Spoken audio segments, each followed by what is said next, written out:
రోజులుగా జరుగుతున్న చర్చకు ఆ పార్టీ అధ్యక్షుడు రాజ్నాథ్ సింగ్ తెరదించే ప్రయత్నం చేశారు. కొన్నేళ్లుగా మోడీకి వీసా నిరాకరిస్తున్న అగ్రరాజ్యం భవిష్యత్తులో ఇవ్వక తప్పదని 2014లో మోడీ ప్రధాని అవుతారని పరోక్షంగా వెల్లడించారు. దీన్ని బట్టి మోడీయే తమ ప్రధాని అభ్యర్థిని చెప్పకనే చెప్పారు.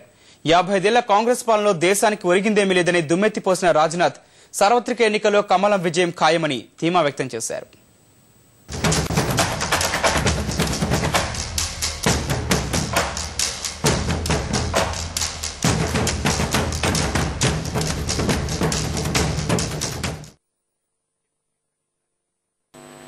రానున్న సార్వత్రిక ఎన్నికల్లో బీజేపీ ప్రధాని అభ్యర్థి నరేంద్ర మోడీయే అని ఆ పార్టీ అధ్యక్షుడు రాజ్నాథ్ సింగ్ పరోక్ష సంకేతాలు ఇచ్చారు. పార్టీ అధినేతే ప్రధాని అభ్యర్థి కావాల్సిన అవసరం లేదన్న ఆయన 2014 ఎన్నికల్లో బీజేపీకి విజయం చేకూర్చడమే తన ముందున్న లక్ష్యమని స్పష్టం చేశారు. మోడీకున్న ప్రజాదరణ, అంకిత భావాన్ని దృష్టిలో పెట్టుకుని సార్వత్రిక ఎన్నికల ప్రచార సారథిగా ఎంపిక చేశామన్న రాజ్నాథ్ ఈ అంశం తమ పార్టీకి ఎంతో లాభిస్తుందని విశ్వాసం వ్యక్తం చేశారు. న్యూయార్క్ లో బీజేపీ ప్రవాసీ మిత్రులు ఏర్పాటు చేసిన కార్యక్రమంలో ఆయన ప్రసంగించారు. దేశంలో ఎన్ని మరణాలు ఉన్నా ముందు చూపుతో నడిపించే ఓ నాయకుడు కరువయ్యాడని ఆవేదన వ్యక్తం చేశారు.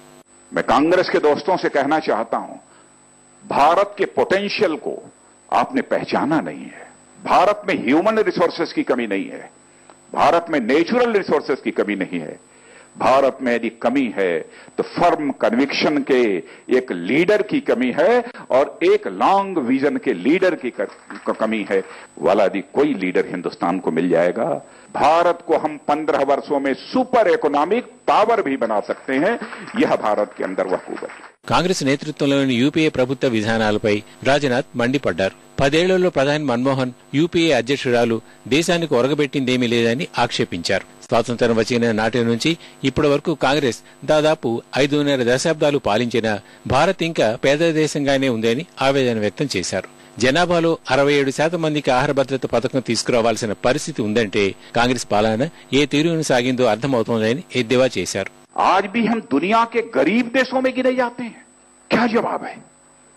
कांग्रेस को कितना समय चाहिए गवर्नेंस के लिए?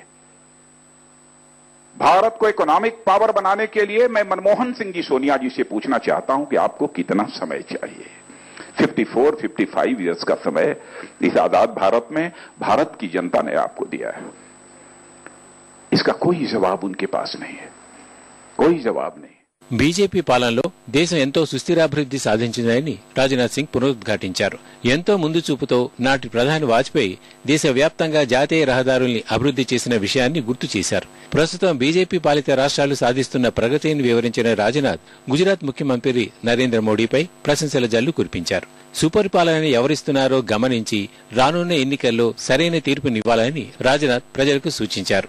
54-55 इयर्स तक कांग्रेस अथवा कांग्रेस लेड गवर्नमेंट को देखा है. हमारी गवर्नमेंट को तो कोलिशन गवर्नमेंट को केवल 6 साल आपने देखा है. दोनों मॉडल आपके सामने हैं. कांग्रेस का मॉडल गवर्नेंस का और बीजेपी के गवर्नेंस का मॉडल. भारत के देशवासियों को यह फैसला करना है कि सचमुच भारत को एक महान भारत कौन पॉलिटिकल पार्टी बना सकती है. నరేంద్ర మోడీకి అమెరికా వీసా నిరాకరణ అంశంపై తొలిసారిగా స్పందించిన రాజ్నాథ్ సింగ్ దీనిపై సానుకూల నిర్ణయం తీసుకోవాలని అగ్రరాజ్యానికి విజ్ఞప్తి చేశారు. ఇప్పుడు ఇవ్వకపోయినా భవిష్యత్తులో వీసా ఇవ్వాల్సి వస్తుందంటూ 2014లో మోడీ ప్రధాని అవ్వడం ఖాయమని పరోక్షంగా వ్యాఖ్యానించారు. हमारे गुजरात के चीफ मिनिस्टर नरेंद्र मोदी को यूएस आने के लिए वीजा नहीं मिलता. इसकी हमें बेहद तकलीफ है. मैं यूएस गवर्नमेंट से मैं अपील करना चाहता हूं कि इसमें जल्दी कोई फैसला करे. आज नहीं करेंगे तो कभी न कभी तो करना ही पड़ेगा.